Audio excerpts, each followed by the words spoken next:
students, I'm your English teacher, Mrs. Darshana Tyagi. Today, I will teach you your next chapter, chapter 5, The Solitary Reaper. The solitary means alone, single, अकेला. Reaper means फसल काटने वाला, जो पकी हुई फसल को काटता है तो हम बोलते हैं रीपर. तो solitary reaper is a poem written by William Wordsworth. Let's start the poem. Your first stanza. Behold her single in the field, yon solitary highland lass, weeping and singing by herself. Stop here or gently pass. Alone she cuts and binds the grain and sings a melancholy strain. All listen, for the veil profound is overflowing with the sound. Now I am explaining the stanza.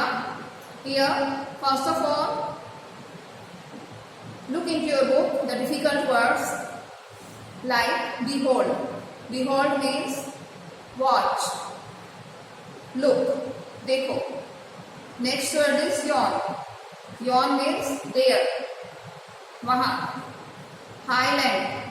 Highland is mountainous region. Lass means girl. Reaping, cutting down. Melancholy strain means sad song. और next word आपका veil profound means deep well. So these were your difficult words. Now listen carefully the explanation of the stanza first. Behold her single in the field. Poet wants to say, poet ये कहना चाहते हैं अपने readers से, जो इस poem को पढ़ रहे हैं, जो रीडर्स होते हैं उनसे कहते हैं पोएट, behold, देखो, उसको देखो, behold her single in the field, खेतों में अकेली, उसको देखो खेतों में अकेली, वहाँ solitary highland lass, अकेली माउंटेनियस गर्ल, वहाँ देखो solitary highland lass, खेतों में अकेली mountainous girl, reaping and singing by herself, अपने आप ही गुनगुना रही है और फसल काट रही है. Stop here or gently pass. Poet reader से रिक्वेस्ट करते हैं, या तो यहाँ चुपचाप रुक जाओ और नहीं रुकना है तो फिर धीरे से यहाँ से निकल जाओ, ताकि वो जो गुनगुना रही है, जो सॉलिटरी रीपर गा रही है, वो डिस्टर्ब ना हो. आगे की लाइन से पोएट ये समझाना चाहते हैं, alone she cuts and binds the grain. खेत में वो अकेली है और अकेले ही वो फसल काट रही है, साथ के साथ उनको बांध रही है. And sings a melancholy strain, और एक सैड सॉन्ग वो गुनगुना रही है. और listen, सुनो, for the veil profound. Veil profound जैसा मैंने आपको बताया था, the meaning is deep valley, गहरी खाई, it overflowing with the sound. और listen, सुनो, पूरी की पूरी घाटी, संपूर्ण घाटी जो है, उस माउंटेनियस जो गर्ल है, जो सोल्जर रीपर है, उसकी आवाज से पूरी घाटी ओवरफ्लो हो चुकी है, पूरी घाटी भर गई है उसकी आवाज से. This is the first stanza.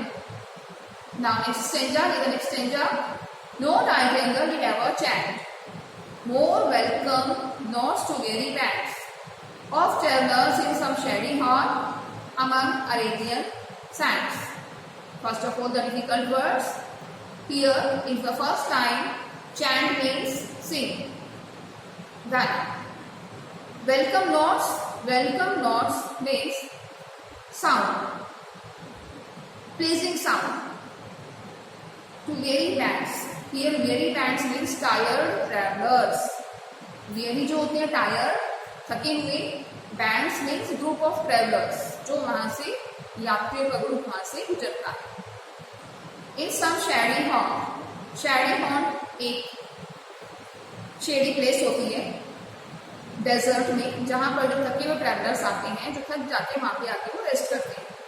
Among Arabian sea, Arabian sense मतलब desert of Arabia. Now explaining the stanza.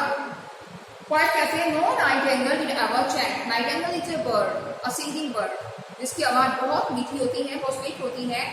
Poet हमें यह समझाना चाहते हैं कि वो नाइटिंगेल, ऐसी नाइटिंगेल, उसने भी कभी ऐसा नहीं गीत गाया होगा, उसने भी कभी अपने ट्रैवलर्स को इतना खुश नहीं किया होगा जितना खुश इस लड़की की आवाज हमें कर रही है, जितना प्रेजेंट हमें इस लड़की की आवाज कर रही है। तो जो नाइटिंगेल का यहाँ पे नाइटिंगेल क्या करती है, नाइटिंगेल जो वहाँ पर अपना गीत गाती है, उसकी आवाज सुनकर जो वहाँ से जो गुजरने वाले जो ट्रैवलर्स होते हैं, जाने वाले जो यात्री होते हैं, उसकी आवाज से उनकी जो थकान है थोड़ा कम हो जाती है।